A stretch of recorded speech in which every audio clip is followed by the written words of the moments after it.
May I come in?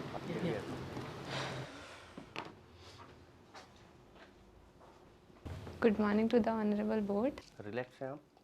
Yes, sir. Can we talk to you? Okay. First of all, tell me your academic qualification. Yes, sir. Sir, I have done my schooling from Sihara Bijnor, and thereafter I completed BA from Mahatma Jyotiba Phule University, Bareilly. In the year? Sir, 2022. Okay, you are still going to. अच्छा मुझे ये बताइए what is the element of crime? Yes, sir. Sir, act mens rea, actus reus, and नहीं बताइए please. पहला हो गया act, दूसरा हो गया mens rea, then injury. Injury. Good. Yes. और Sir, human. Human being. Very good. Stages of crime बताइए. सर 4 स्टेजेस होते हैं क्राइम के. गुड. सर फर्स्ट है intention, and then sir preparation, then attempt, and then commission. What is the elements of theft? Yes sir. Sir 5 elements are there in theft. Okay, sir first dishonest intention, good. And then without consent, and then out of the possession, and then immovable property and taking. बहुत बढ़िया, शाबाश. अच्छा ये बताइए content of plaint. Yes sir. Where it is defined that there should be the content of plaint? Sir order 7 rule 1 of civil procedure code. अच्छा ये बताइए if the application filed under order 7 rule 11 is dismissed, then what is the remedy available to the plaintiff? Sorry, फिर से मैं सवाल पूछ रहा हूँ इससे. इफ ऑर्डर 7 रूल 11 का एप्लीकेशन अलाउ हो जाता है और प्लेंट रिजेक्ट कर दिया जाता है, तो क्या रेमेडी प्लेंटिफ के पास होगी? सर वो फाइल कर सकता है ऑर्डर को सेट असाइड करने के लिए एप्लीकेशन लगा सकता है प्लेंटिफ, या फिर सर फ्रेश सूट फाइल कर सकता है. फ्रेश सूट फाइल कर सकता है. अच्छा आपने डीम्ड डिक्री के बारे में सुना है? Sorry sir. ठीक है, डिक्री कहाँ डिफाइन है? Sir section 2 clause 2 of CPC. बहुत बढ़िया, शाबाश. ठीक है, पूछिए. आपने कंपाउंडेबल ऑफेंस के बारे में आप जानते होंगे. Yes sir. अच्छा ये बताइए कि यदि कोई कंपाउंडेबल ऑफेंस है और उसमें जो एग्रीड पार्टी है वो कंपाउंड कर देते हैं, तो ये क्या माना जाएगा? ये इज इट एक्यूटल और डिस्चार्ज? Sir acquittal. ये एक्यूटल माना जाएगा. अच्छा वैसे जो एक्यूटल और डिस्चार्ज में बेसिक डिफरेंस होता है वो क्या होता है? सर अगर एक्यूटल हो जाता है तो फिर सर उसके उसी जो ऑफेंस है उसके लिए फिर से ट्रायल नहीं हो सकता है, ट्रायल नहीं चल सकता है. और सर डिस्चार्ज में ट्रायल हो सकता है. अच्छा जनरली आप देखते होंगे कि यदि हम CRPC की बात करते हैं तो जो कॉग्निजेंस लेने की पावर है वो generally judicial magistrate first class और सेकंड क्लास को दी गई है. लेकिन क्या ऐसा हो सकता है कि कोई ऐसा आपके पास मैटर है कि जिसमें जो कोर्ट ऑफ सेशन है वो केस कामिल हुए बिना भी उस मामले में कॉग्निजेंस ले सकते हैं? Yes sir. Sir section 199 of CRPC में अगर डिफेमेशन हायर डिग्नेटरीज के अगेंस्ट है तो सर कोर्ट ऑफ सेशन ले सकते हैं डायरेक्ट कॉग्निजेंस. कैसे कॉग्निजेंस लेने के लिए क्या मतलब इसमें क्या कुछ फॉर्मेलिटीज़ हैं? मतलब क्या FIR लॉज होगी, कंप्लेंट होगी, क्या? सर एप्लीकेशन फाइल कर सकते, पब्लिक प्रोसिक्यूटर फाइल करेंगे एप्लीकेशन. मतलब कंप्लेंट करेंगे? Yes sir. अच्छा. और यदि ये बताइए कि यदि इस मामले में 199 क्लॉज 2 में जो आपने बताया तो इसमें जो ट्रायल प्रोसीडिंग फॉलो की जाएगी वो कौन सी? क्या ये मजिस्ट्रेट ट्रायबल प्रोसीडिंग होगी या ये सेशन ट्रायबल प्रोसीडिंग मानी जाए? सर वारंट का ट्रायल जो होता है वही. वारंट ट्रायल फॉलो किया जाएगा. अच्छा ये बताइए मुझे कि यदि आप एक जुडिशियल मजिस्ट्रेट होते तो जो क्रिमिनल मैटर्स में आपको जो हम सेंटेंस देने की पावर होती है आपके पास वो मैक्सिमम कितनी होती? Sir judicial magistrate second class के लिए सर 1 ईयर है, और जुडिशियल मैजिस्ट्रेट फर्स्ट क्लास के लिए सर 3 इयर्स है. यदि इस समय सेलेक्ट करते हैं और आप judicial magistrate first class UP में बनते हैं तो आप कौन से जुडिशियल मजिस्ट्रेट बनने जाएंगे आप? सर सिविल जज जूनियर डिवीज़न। मैं क्रिमिनल कोड की बात की है। Sir judicial magistrate second class. Second class, क्या जुडिशल मजिस्ट्रेट सेकंड क्लास का प्रोविज़न यूपी में देखने को मिलता है? Sir judicial magistrate second class का नहीं मिलता है। तो आप वो तो शायद बन नहीं पाएंगे, फिर आप क्या बनने जा रहे हैं? Judicial magistrate first class. अच्छा, यदि ऐसा हो कि आपका सिविल कोर्ट, आप एक सिविल जज जूनियर डिवीजन जैसा आपने बताया आप बनेंगे, यस। तो आपके पास पिक्यूनरी जुडिक्शन यूपी में कितना होगा? धन संबंधी अधिकारिता आपके पास कितनी होगी? Sorry sir, I have no idea. Okay sir, you आपका आईपीसी में जो ऑफेंस हैं, तो सबसे छोटा ऑफेंस क्या है आईपीसी? सर 510। सर अगर सर 510 ऑफ आईपीसी 24 आवर्स की पनिशमेंट है उसमें। कुछ फाइन भी है क्या उसमें शायद? Sir I don't. ओके, दो चीज़ होती है, एक है थेफ्ट, एक है रॉबरी, तो इन दोनों में क्या डिफरेंस है? Sir theft sir theft robbery तब हो जाता है अगर in committing of theft, in attempt to the committing of theft और in carrying away property obtain by theft, अगर उस पर्सन ने इंस्टेंट डेथ, इंस्टेंट हर्ट और इंस्टेंट रॉन्गफुल रेस्ट्रेन कॉज किया हो, या फिर डेथ हर्ट या रॉन्गफुल रेस्ट्रेन कॉज किया हो, तो sir theft amount to robbery. कि कुछ इन आदमी को, ह्यूमन बींग्स को राइट्स प्राप्त होते हैं, तो कुछ तो होते हैं as a human, as a Indian citizen. तो जो आपके कॉन्स्टिट्यूशन में कुछ राइट्स दिए गए हैं, वो कहाँ कहाँ पे हैं? सर कॉन्स्टिट्यूशन में पार्ट 3 फंडामेंटल राइट्स की बात करता है, और sir 300A right to property है जो लीगल राइट है। अच्छा, फंडामेंटल राइट और लीगल राइट में क्या अंतर है? सर फंडामेंटल राइट जस्टिसेबल होते हैं, लेकिन लीगल राइट जस्टिसेबल नहीं होते हैं। उसके लिए सर हम 32 में इन्फोर्स नहीं करा सकते हैं, या 226 में कॉन्स्टिट्यूशन के। तो कितने फंडामेंटल राइट हैं हमारे? Sir fundamental sir 6 fundamental right. और जब ये शुरू से 6 ही हैं? सर 7 थे, right to property sir amendment 44 amendment act से उसको सर रिमूव कर दिया गया है, उसको लीगल राइट बना दिया गया है। अच्छा, जो आपके कॉन्स्टिट्यूशन में फंडामेंटल ड्यूटीज़ दी गई हैं, क्या उनको भी राइट कह सकते हैं? सर वो राइट नहीं है, अगर सर राइट नहीं है वो, लेकिन वो ड्यूटीज़, मतलब अगर किसी पर्सन की के राइट हैं तो उनकी कुछ ऑब्लिगेशंस होंगी। इसके लिए सर पार्ट 4A में फंडामेंटल ड्यूटीज़ को इंसर्ट करा गया है। अच्छा, इन दोनों में जैसे अंतर करना हो राइट और ड्यूटी में, तो कैसे करेंगे आप? Sorry sir. Okay, thank you. आपका रोल नंबर क्या है? सर 065763।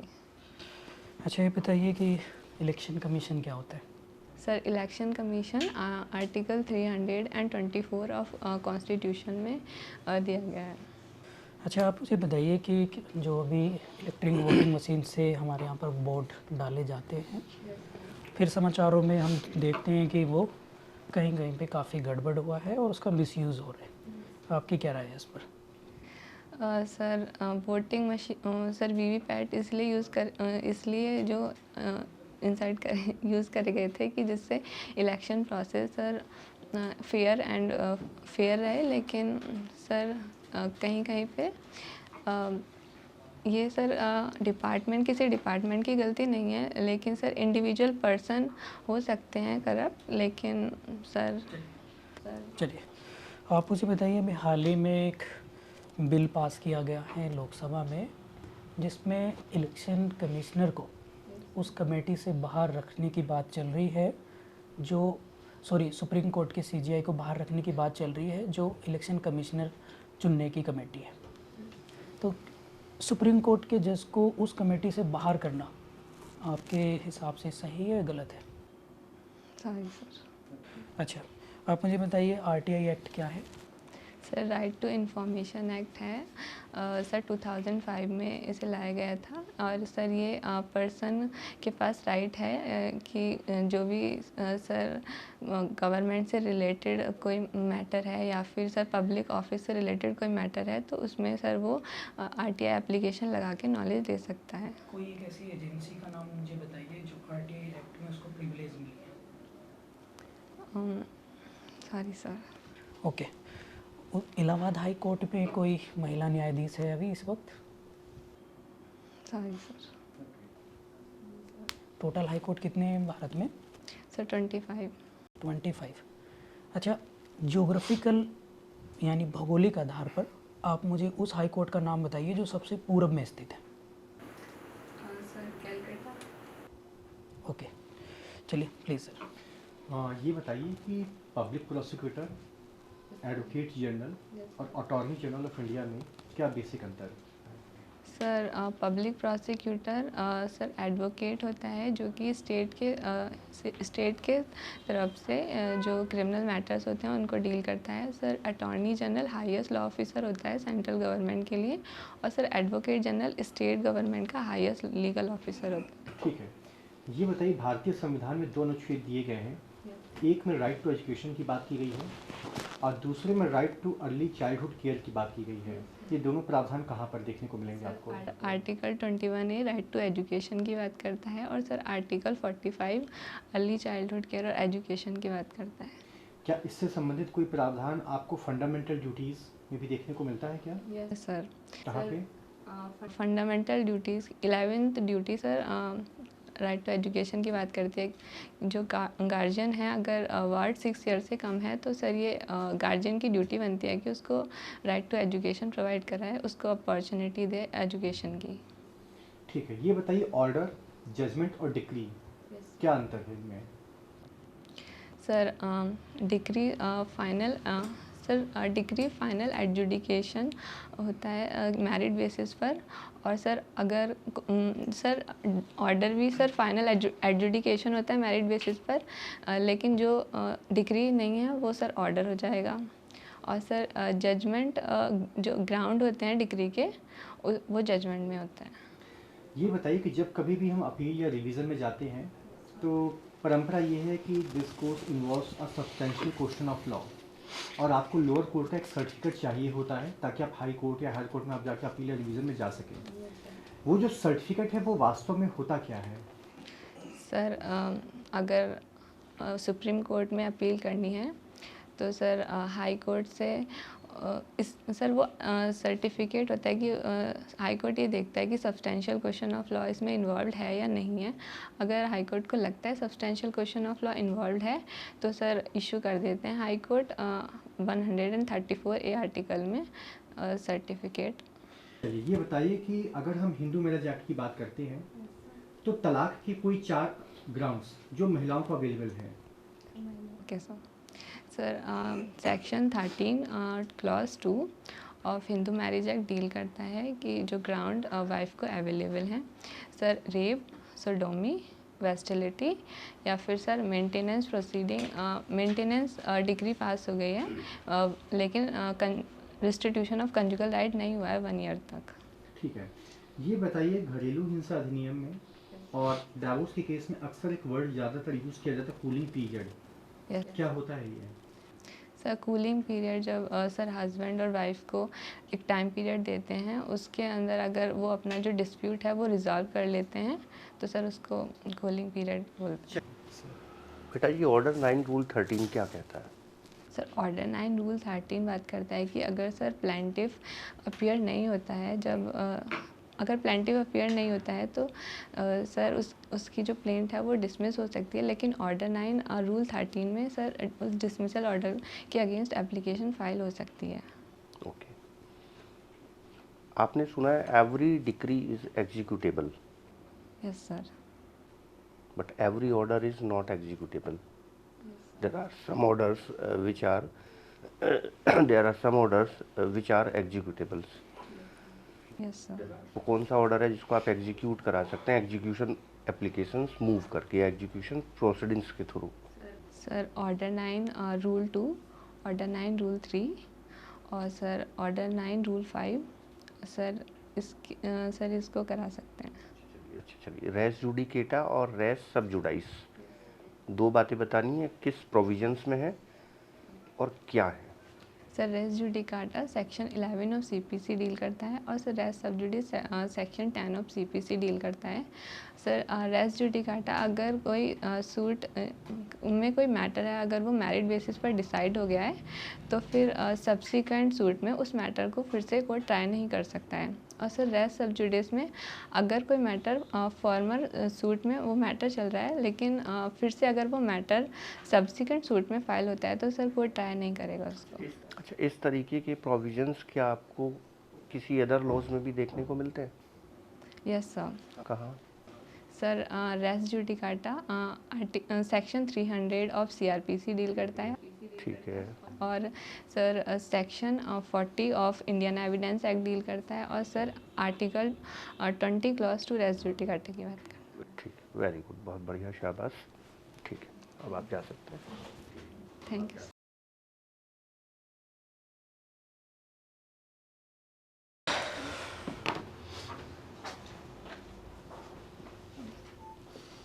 ठीक है आप? अनामिका कैसा लग रहा है अब? पहले से ठीक लग रहा है? इस वाले मॉक में और पहले वाले मॉक में क्या अच्छा लगा? तो आप इतना घबरा क्यों रही हो अब तो ख़त्म हो गया इंटरव्यू। अब इंटरव्यू का पार्ट नहीं है, ठीक है? तो नॉर्मल रहिए। क्या लगा तुम्हें, क्या क्या किन किन बिंदुओं पर काम करने की ज़रूरत है? एग्जैक्टली, बिल्कुल सही बात है। हाँ, कोई बात। और बाहर आवाज़ बैठने के बाद नमस्ते थोड़ा किया तेज आपने। बोलिए। Yes sir. और सर फर्स्ट क्वेश्चन बहुत इजी था, लेकिन मैं हेजिटेट हो गई। बस कोई बात नहीं। और क्या लगा और इसके अलावा? चलिए हम कुछ बता देते हैं आपको। एक तो आप 2-3 बार, थोड़ा मैं प्रोफेशनल लैंग्वेज बोलूँगा, 2-3 बार आप जो है ओवर लाफिंग की है आपने, उस पर कंट्रोल करना है आपको, ठीक है? आई कांटेक्ट आपको तब सभी पैनलिस्ट से रखना है जब क्वेश्चन इस तरीके का है कि आप कोई डेफिनेशन क्लोज या कोई कॉन्सेप्ट क्लियर करना चाहते हैं, तो आप कोशिश करें कि सभी की ओर आप इस तरह से रोटेट रखेंगे फेस को, ठीक है? एंड बॉडी लैंग्वेज में क्या है कि आप थोड़ा मूव कर रही हैं, हाथ आपके हिल रहे थे, इस पे थोड़ा सा आपको ध्यान रखना है। एक तो आपकी आंखें मोटी हैं, तो आप ज़्यादा इस तरीके से करती हैं ये एग्जैक्टली, तो इस पे थोड़ा और सा फिर एकदम बंद भी करती है। और नहीं बंद भी चलती। करती हैं, मतलब ये हो सकता है एज ए गर्ल आपके अंदर हो ये। आइज काफ़ी मूव करती हैं। हाँ, मूव कर रहे हैं, थोड़ा इस पे प्लीज़ कंट्रोल रखिएगा। यदि आइस भी मूव करनी है तो पैनलिस्ट के सामने उस फेस को भी रोटेट करिए, ठीक है? हाँ। एंड एकदम से आके बैठ गई थी आप विदाउट परमिशन, ये थोड़ा गलत है। नॉलेज ठीक है, आप कोई उसमें कोई दिक्कत है नहीं। और 2-4 क्वेश्चन तो ऐसे हैं कि वो हर किसी के याद होंगे ही नहीं, क्यों सर? तो उसमें है नहीं। जितने हमने क्वेश्चन पूछे, हम काफ़ी हद तक हमारे सारे पैनलिस्ट और रेस्पेक्टेड सर आपसे काफ़ी खुश हैं। और एज कम है तो इसके प्रिविलेज आपको कमीशन में ज़रूर 5, 6, 7 नंबर आपको एज के एक्स्ट्रा मिलेंगे, क्योंकि जितनी कम एज में कोई पहुंचता है तो वो मिलते हैं, ये भी मैं आपको बता दे रहा हूँ। एंड हमारी तरफ से सर लिप्स क्लिपिंग ज़्यादा रही, हाँ वो आप फोटो को हाँ जो फोटो को आप काटते हैं ना अंदर के ऐसे हाँ उस पर कंट्रोल, हाँ मतलब वो पता नहीं होगा आपको, पर प्लीज़ ये काम करना है आपको। ऐसे ऐसे करते हो ना, ऐसे। ये नहीं करना। हाँ। अब देखो उसमें मैं बताऊंगा आपको, पहले आप बता दीजिए। बस बाकी यही था हमारा बॉडी लैंग्वेज। एक अच्छे सर इन्होंने 1-2 बार ना यस सर की जगह ओके सर बोला है, तो ये थोड़ा बैड मैनर में नहीं आएगा। हाँ, तो यस सर अगर कहेंगे तो थोड़ा अच्छा लगेगा, ओके सर की जगह आप यस सर प्लीज़ कहिएगा। बाकी आई कांटेक्ट आप पे ज़रूर काम करिएगा, और नॉलेज वगैरह के लिए बाकी सर प्लीज़। देखो बेटा, जो 2 चीज़ें आप कर रहे हो, होठ वाली अपनी, लिप्स वाली और आंखों वाली, ये आपकी हैबिट है, हमें पता है। लेकिन कभी कभी कुछ जगहों पर हैबिट को कुछ समय के लिए छोड़ देना बेहतर होता है। आपने देखा होगा जब मोहल्ले पड़ोस में कोई किसी की डेथ हो गई तो कुछ ऐसी औरतें आती हैं जिनका उस घर से, उस मरने वाले से कोई रिलेशनशिप नहीं होता दूर दूर तक, लेकिन दूर से चिल्लाती हुई आएगी। वो शो कर रही है अपनी संवेदनाएं कि मैं भी हूँ, देखो मरने पे मुझे, जबकि है नहीं कुछ उसके अंदर। माहौल ऐसा है भाई, तो उस समय जो और भी लोग होंगे वो रुआसा सा मुँह बना के बैठ जाएंगे, भले ही कोई फ़र्क नहीं पड़ रहा, वहाँ से उठते ही हंस के चलने लगेंगे। तो करना पड़ता है ऐसा। तो वो एक समय होगा आपके लिए 20-25 मिनट का, उसमें आप इन चीज़ों का ध्यान रखेंगी, है ना। बहुत अच्छा इंटरव्यू आपका रहा है और रहेगा भी, और मुझे तो लगता है कि आपको बहुत अच्छे शानदार मार्क्स मिलेंगे, देखना आप। रनाम का आप हिस्ट्री क्रिएट करेंगे एट द एज ऑफ 23। हम्म। सिर्फ 3 चीज़ ये जो कर रही है ना, ये हाँ। आपका ये सबसे यंग एज में यहाँ और मजिस्ट्रेट बन जाओगी उत्तर प्रदेश आपकी में। आवाज़ में बैलेंस होना चाहिए। जैसे कि अभी सर ने भी बताया था कि जैसे मैंने आपसे तेज़ आवाज़ में पूछा तो आपने हड़का के जवाब दिया, उन्होंने बहुत प्यार से पूछा, आपने पोलाइट वे में जवाब दिया, तो आपको मतलब लाउड और रखना सर है। के साथ बहुत धीमे हो गई थी आप, तो आपको एक मेंटेन करनी है अपनी वॉइस की पिच जो उन्हें सुनाई दे, है ना, क्योंकि इससे भी पीछे बैठने वाले हैं आप वहाँ पे, तो फिर वहाँ से यहाँ तक आवाज़ आने में तो कम 4 फीट है ना, 4 से 5 फीट का अंतर होता हम हमारे तो बिल्कुल नज़दीक बैठे हैं आप, तो थोड़ा सा तेज़ बोलना पड़ेगा, है ना। हाँ, सेलेक्ट हो जाएंगे तो टाइम्स ऑफ इंडिया कवरेज लेने आएगा रामपुर। एक प्रॉब्लम ये आती है कि जब हम रेस्पेक्ट पे करते हैं, आप रेस्पेक्ट पे कर रहे हैं, लेकिन रेस्पेक्ट पे करने के नाम पे ना हम इतना डाउन चले जाता है, हमारी पिच इतनी डाउन चली जाती है, वो नेगेटिव चला जाता है। हमें तो रेस्पेक्ट चाहिए तो, लेकिन कम्युनिकेट तो करें, हम आपको सुनना चाह रहे हैं, चैनल आपको सुनना चाह रहा है, और आपकी यदि पिच डाउन है तो प्रॉब्लम है। सिर्फ इससे इम्प्रूव कर लीजिए। बाकी सर ने बताया कि थोड़ा आई कॉन्टैक्ट और फ्लिपिंग